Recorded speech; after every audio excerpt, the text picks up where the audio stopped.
This week on Inside Boulder News, we'll continue to count down the 10 best Inside Boulder news stories. Get ready for the top 5 of 2010, including coverage of 2 major wildfires. Hi, I'm Mike Banuelos. As we mentioned last week, we're spending the holidays looking back on the top Inside Boulder news stories of this year. Last week, we brought you the stories that ranked 6 through 10. Today, we'll bring you the top 5. Enjoy.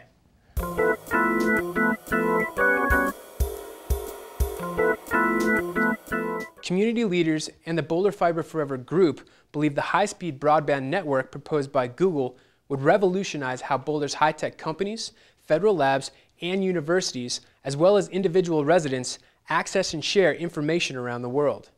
We think Boulder is a perfect test site for Google to test its high-speed internet because of our diverse business community and our highly educated citizenry. We understand that Google wants to really test this new application, and we think we'll be perfect for it.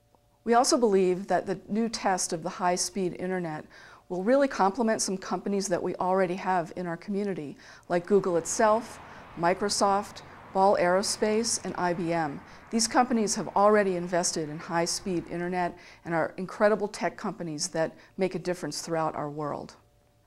One of the ways in which high-speed internet will be helpful to Boulder is in the area of economic development. The high-speed access will attract businesses to our community, and that will translate into great high-tech jobs for our residents.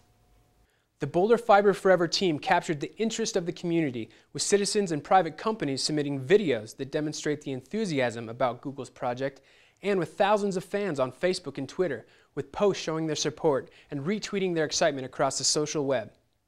We've talked about virtual companies for a long time, but now we're really getting to the age where you could do it, and if you want to do it on a large scale, you need a big pipe.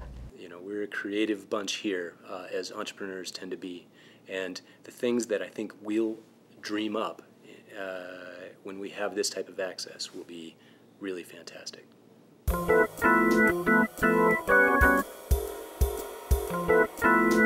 Bicyclists and pedestrians on the Boulder Creek path may have seen an unusual tricycle cruising down the path last week.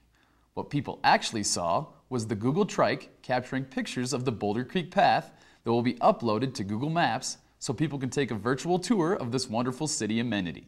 Boulder just has this great reputation for being a cycling community, so I think that it just goes to show that this is a great fit between the city and Boulder and the Google Maps Street View. The Trike has 3 wheels, hence the name, and it is 250 pounds. It's a pretty hefty machine and bike, and it's got 9 cameras on top, and that turn on when the Trike rider is pedaling. And there's a GPS unit so that it can match the photographs with the actual location.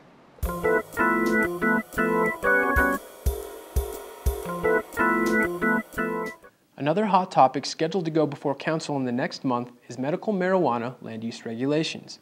An interim ordinance was enacted in November 2009 to provide the city ample time to research the subject and collect feedback before making permanent land use regulation recommendations. To ensure they had a broad and real-world understanding of the issue, City Council and Planning Board members attended a medical marijuana dispensary tour on Monday, February 1st. The tour provided city decision-makers a first-hand look into the businesses that are operating in the city and provided important context as council decides how to regulate the businesses in the coming months.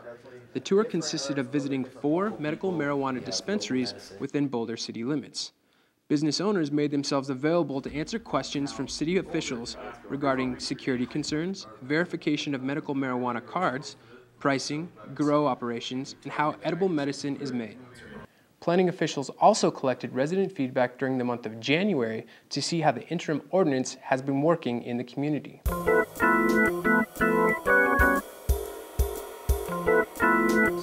Boulder area residents were confronted with yet another wildfire this last week as the Dome Fire erupted at the mouth of Boulder Canyon around 8:30 a.m. on Friday, October 29th. Although smaller than the recent 4-mile fire, the Dome Fire burned more than 80 acres and forced the evacuation of approximately 1,700 city residents from 800 units in West Boulder. The Dome Fire was 100% contained by the evening on Monday, November 1st. No structures were burned and no injuries were reported because of the blaze. The cause of the fire is still unknown. Because of the speedy and tactical efforts of area firefighters, This event was minimal compared to fires in the recent past. The city would like to again thank all firefighters for their heroic efforts, as flames were just miles away from the densely populated areas. The city would also like to thank evacuees for their cooperation, understanding, and patience during this event. The community's quick, coordinated response and the efforts of all entities involved helped make this a relatively short event.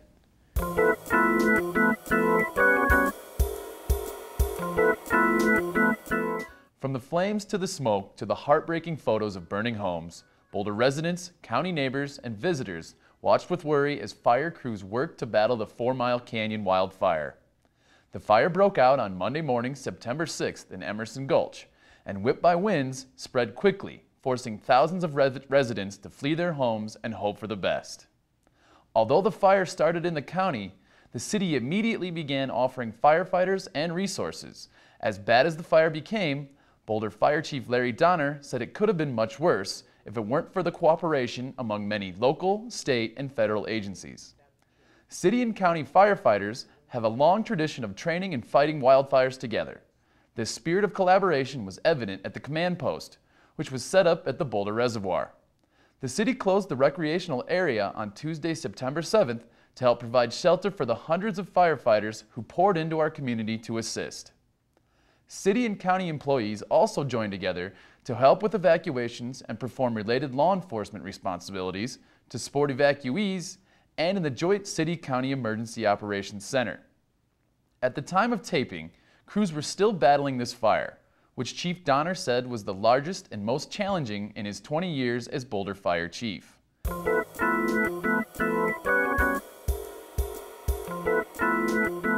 That's all the time we have this week. As we close out this episode and our first year on the air, the team at Inside Boulder News would like to thank you all for watching. We hope you'll join us again in 2011 for more Inside Boulder News, straight from the source. Have a safe and peaceful new year. I'm Mike Benuelos. Stick around for more Inside Boulder right after this.